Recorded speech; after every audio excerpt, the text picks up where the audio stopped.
Hello and thank you for watching. My name is Mykhailo Kotyk from Vasyl Stefanyk Carpathian National University in Ivano-Frankivsk, Ukraine.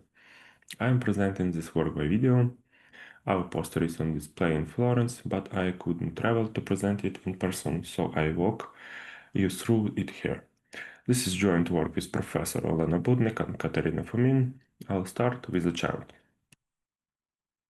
Imagine a child sitting quietly at a desk, calm face, hands still, not making trouble. To a busy teacher, that child looks fine inside, so their heart is raised and their nervous system is on high alert. This is called masking, and in children who have lived through war, it is very common. The ones who most need help are often the ones who look like they need it at least. A calm face is not the same thing as a calm child. So the question we started from is this: how do we let a teacher see what a child is hiding? The need is well documented. The war has left millions of Ukrainian children with unresolved trauma, and studies since 2022, including our own groups, show elevated PTSD, anxiety, and depression in students and teachers alike.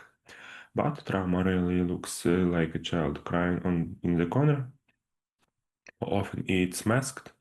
The child seems calm while their nervous system is highly aroused. Now, at the arithmetic of the classroom, one teacher for 30 children, often no assistant. Standardized assessments come weeks too late, and no teacher can read 30 inner states at once.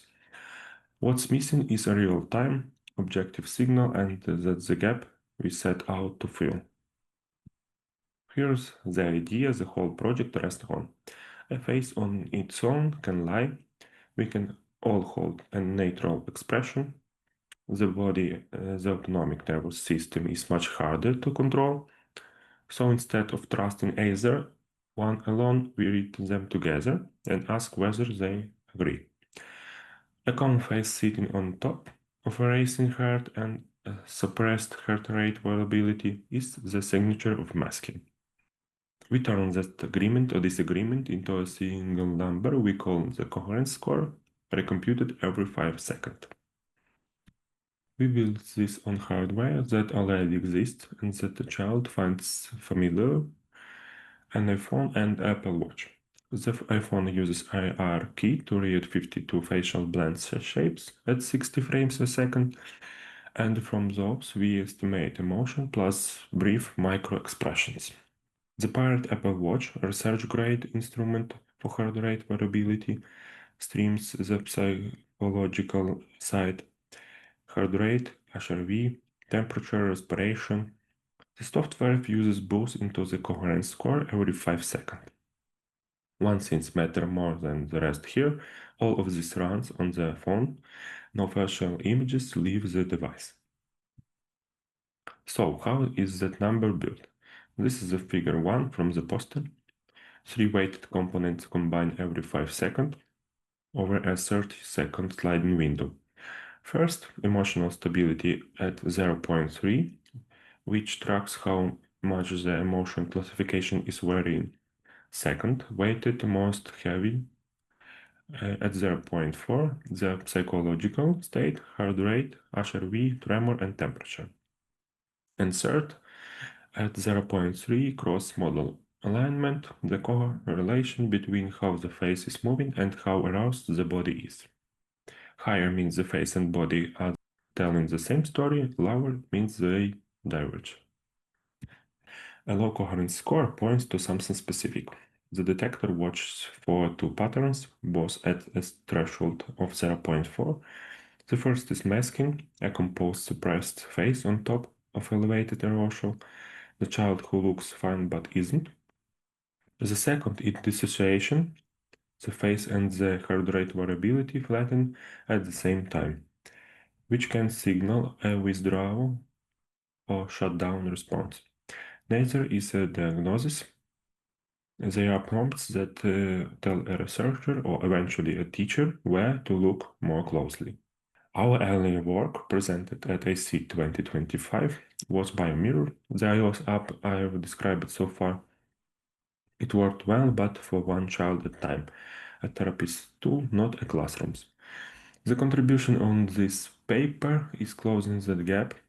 We built Biomirror Researcher, a macOS companion that supervised up to 30 iPhones at once on ordinary school Wi-Fi.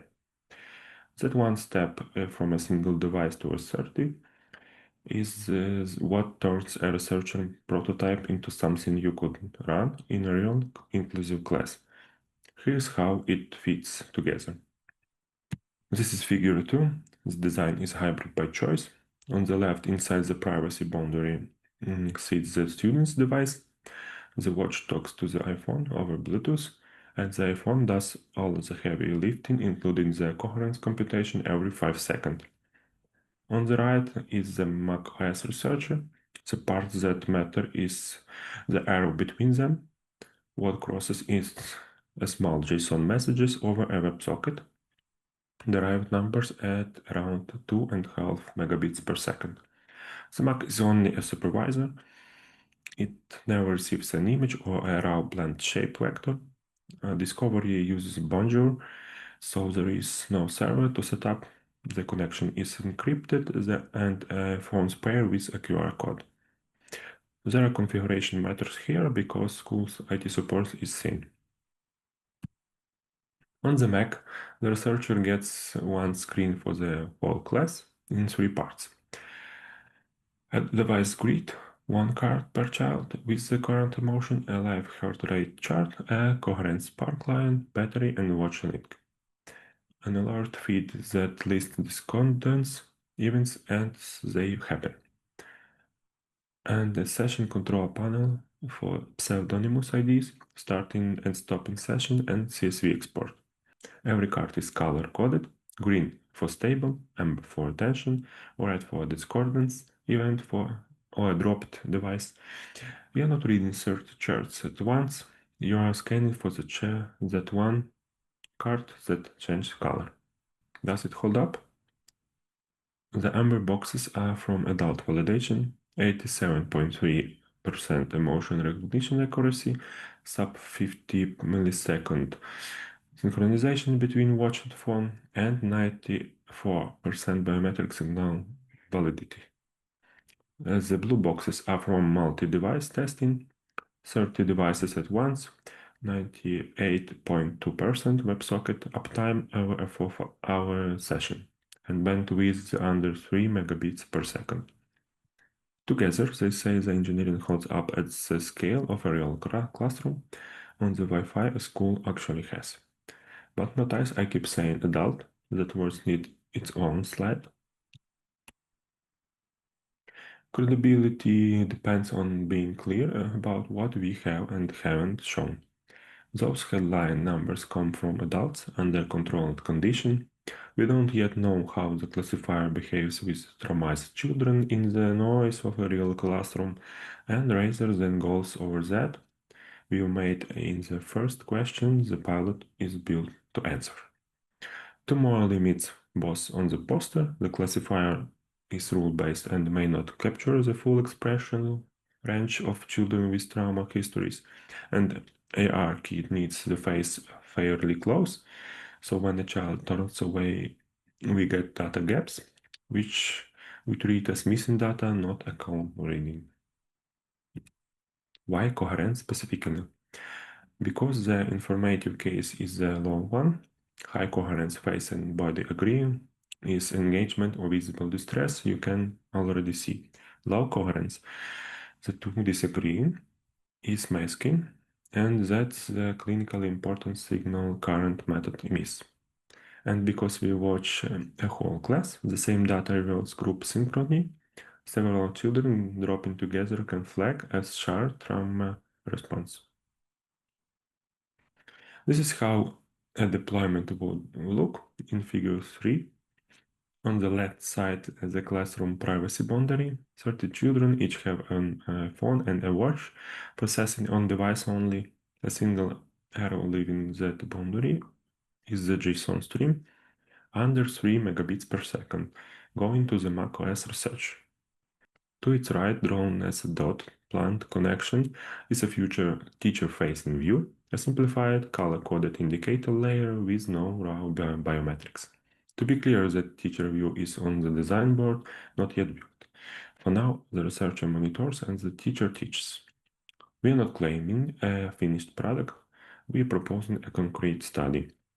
2 to 3 Ukrainian inclusive primary school, ages 8 to 14, with at least one rural school, 3 phases, 4 weeks of preparation, ethics, consents, Wi-Fi training, 8 weeks of data collection, and 2 to 3 art therapy and play session a week, and about 4 weeks of analysis, combining the numbers with teacher journals and interviews. One activity runs end-to-end today, guided person protocol, and 4 more are scaffold but batched coming soon. And this sits inside the pedagogy. Budek and colleagues showed that art therapy and play support recovery in warfare-affected children, but teachers couldn't tell during a session whether a method was helping. Biometric supplies that missing signal. None of this is acceptable unless the ethics are right, because we are handling biometrics data from vulnerable minors in a conflict-affected setting. Our answers are built into the architecture, on device only, no facial image or our blend shapes vector ever leaves the iPhone, so there is no face database to misuse. Scores are stored under pseudonymous IDs, with the name mapping held separately by the school. Participation needs parental consent and the child's own assent. It's voluntary, and the data is deleted after the study. This reduces the risk, it doesn't remove it. There is one more constraint I won't dodge: cost. As it stands, Biometric needs an iPhone and Apple Watch for every child. Most Ukrainian schools, especially the rural and frontline ones that need it most, can't afford that. And a tool only well-resourced schools can run would widen the very gap we are trying to close. We are working on it 3 ways: a watch-free mode using just iPhone's front camera in development, device landing and sharing between schools, and keeping the work framed as a bounded research study, not permanent monitoring. The network design itself is platform agnostic, so a future client could be cross-platform. Let me close where I began. We can't undo what these children have lived through, but we can give a teacher a way to see the distress a child works so hard to hide. And once it's visible, it becomes something we can answer in the moment, with a breath, a pause, and hand on the shoulder. 3 things come next: run the pilot and validate the coherence score against established clinical measures, build the teacher-facing layer, and develop the watch-free version so cost doesn't decide who benefits. If you work with displaced or trauma-affected children, I genuinely value your read on the pilot design. The email is on the screen. Thank you for watching.